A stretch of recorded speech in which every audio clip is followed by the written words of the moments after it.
Okay so hello दोस्तों, कैसे हो आप सब लोग। होप कि आप सब अच्छे होगे। तो welcome back to your channel Savita's Pathshala. तो आज हम इस चैप्टर को यानी कि कोऑर्डिनेट ज्योमेट्री को टोटली क्लोज करने वाले हैं, यानी कि इसका आज दी एंड होने वाला है। तो आज हम करने वाले एक्सरसाइज 7.2 का लास्ट क्वेश्चन नंबर 10। ठीक है, तो देखते हैं क्वेश्चन नंबर 10 में क्या बोला है। तो क्वेश्चन नंबर 10 में बोला है find the area of a rhombus if its vertices are 3, 0, 4, 5, -1, 4 and -2, -1 taken in order. फिर यहाँ पे कुछ हिंट दे दिया है हमें, ठीक है, जिससे हमें क्वेश्चन में थोड़ा इजी लगे। तो हिंट क्या दिया है, area of rhombus equal to half of product of its diagonals. ठीक है, तो यहाँ पे बोला है कि रोम्बस का एरिया हम कैसे निकालेंगे, उसका जो डायगोनल्स है उन दोनों को प्रोडक्ट यानी कि उन दोनों को मल्टीप्लाई करने के बाद 2 से डिवाइड कर देंगे तो उसका हमारा मतलब उस रोम्बस का आ जाएगा एरिया। ठीक है, तो यह हमारा क्वेश्चन नंबर 10 है। तो हमारा रोम्बस कुछ इस तरह से होता है जिसका ऑल 4 साइड इक्वल रहता है। मेरा थोड़ा कंस्ट्रक्शन ठीक है, चलो। फिर यहाँ पे ये होता है हमारा डायगोनल्स। ठीक है, ये ऐसे डायगोनल्स होता है। यहाँ पे हमें वर्टिसेस दे दिया है 3, 0, 4, 5, -1, 4, -2, -1। ठीक है, तो यहाँ पे हम लिख लेंगे late 3, 0, 4, 5, -1, 4, -2, -1 B, A, B, C, D respectively. ठीक है, ऐसे हम लिख लेंगे ताकि हम यहाँ पे बता दें कि ये A है, ये B है, ये C है और ये D है। ठीक है, तो इसके साथ हमें पता चल गया कि कौन सा है कौन सा B है। तो सबसे पहले हम डिस्टेंस निकालेंगे AC का, फिर निकालेंगे BD का, है ना। दोनों डायगोनल से दोनों को निकाल लेंगे। फिर दोनों का जब लेंथ पता चल जाएगा तो उसका हम मल्टीप्लाई कर देंगे दोनों को, फिर 2 से डिवाइड कर देंगे तो हमारा एरिया आ जाएगा। ठीक है, यहाँ पे लिख लेंगे distance between A and C। ठीक है, तो यहाँ पे लिख लेंगे ए को मान लो, यहाँ पे हम हर क्वेश्चन में ऐसे रेफरेंस पिक्चर बनाएंगे। ठीक है, जैसे ए बोला है तो ए ऐसे निकाल रहे हैं तो एसी का ऐसे लाइन बना के करेंगे पहले। डीबी निकालेंगे तो वैसे डीबी का भी बनाएंगे, ऐसे में इजी होता है। ठीक है, तो इसे मान लो ये x1 y1 है, ये है हमारा x2 y2। ठीक है, तो अब यहाँ पे लिख लेते हैं हमारा डिस्टेंस यानी कि एसी क्या होता है, √ओवर ऑफ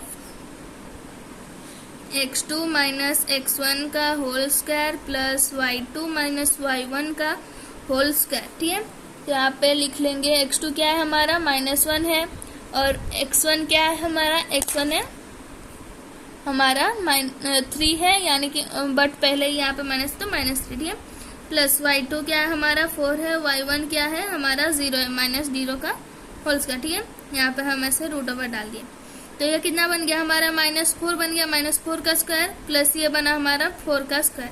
दोनों का स्क्वायर सेम ही होता है, -4 का स्क्वायर भी 16 होता है, प्लस 4 का स्क्वायर भी 16 ही होता है। ठीक है, तो ये बना हमारा 32। ठीक है, √ओवर ऑफ 32, √ओवर तो 32 क्या होता है हमारा 5√2। ठीक है, 5√2 सॉरी 4√2। ठीक है, तो यह हमारा बन गया 4√2। 32 का √32 का वैल्यू है ना, यूनिट लिख लेंगे इसे। फिर अब निकालेंगे डीबी का। ठीक है, तो हम यहाँ पे रेफरेंस पिक्चर बना लेते हैं डीबी का भी। लाइन टेढ़ा हो गया, डीबी। ठीक है, तो डी क्या है हमारा, डी है हमारा -2, -1 और बी क्या है हमारा, बी है हमारा 4, 5। ठीक है, तो इसे मान लो x1 y1, ये है x2 y2। ठीक है, तो अब हम इसमें फॉर्मूला डाल देंगे। सॉरी ये dB equal to root over of x2 minus x1 का whole square plus y2 minus y1 का होल स्क्वायर। ठीक है, तो x2 क्या है 4 है माइनस 2, ठीक है, का होल स्क्वायर प्लस y2 क्या है 5 है माइनस 1 का होल स्क्वायर के ऊपर रूट ओवर। ठीक है, तो ये बना हमारा 4 प्लस 2 का स्क्वायर प्लस ये 5 प्लस 1 का स्क्वायर के ऊपर रूट ओवर। ठीक है, तो ये बना हमारा 6 का स्क्वायर प्लस ये भी 6 का स्क्वायर के ऊपर रूट ओवर, यानी कि ये 36 प्लस 36 के ऊपर रूट ओवर। तो ये बना हमारा रूट 72। रूट 72 क्या होता है हमारा 6√2। ठीक है, 6√2 होता है हमारा। तो अब हमको निकालना है इसका प्रोडक्ट। ठीक है, यानी कि आप लिख लेंगे area of the rhombus equal to half of d1 into d2। ठीक है, d1 इंटू d2 क्या होता है डायगोनल 1 इंटू डायगोनल 2। ठीक है, तो यहाँ पे लिख लेंगे हाफ इंटू d1 क्या निकला हमारा, पहले वाला क्या निकला था, पहले आया था हमारा 4√2, अब क्या आया 6√2। ठीक है, यहाँ पे हाफ मैं बताई थी √2 और √2 मिलके √2 का स्क्वायर बन जाएगा। √2 का स्क्वायर बनेगा यानी कि क्या होगा, रूट ओवर के ऊपर स्क्वायर होगा तो दोनों कैंसिल आउट हो जाएगा, दोनों कैंसिल आउट होगा तो क्या बनेगा हमारा 2 बनेगा। ठीक है, तो ये बना हमारा 4 6 जा कितना आता है 24। ठीक है, और ये जो √2 मिलके बन गया 2। ठीक है, ऐसे मल्टीप्लाई कर दो तो ये 2 और ये 2 कैंसिल आउट हो गया तो बना हमारा 24। तो इसमें लिखेंगे यूनिट स्क्वायर। ठीक है, यूनिट स्क्वायर लिखना क्योंकि ये हमारा एरिया है, तो लास्ट में लिख लेंगे कि therefore the area of rhombus is 24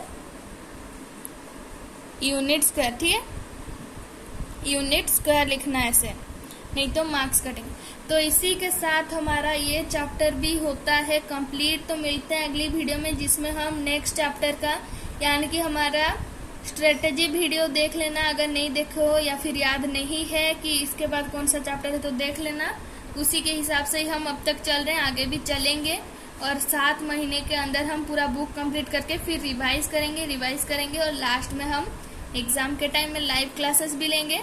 तो इसके बाद जो वीडियो आएगा उस नया चैप्टर का इंट्रोडक्शन पार्ट रहेगा। तो मिलते हैं अगली वीडियो में, तब तक के लिए good bye and take care.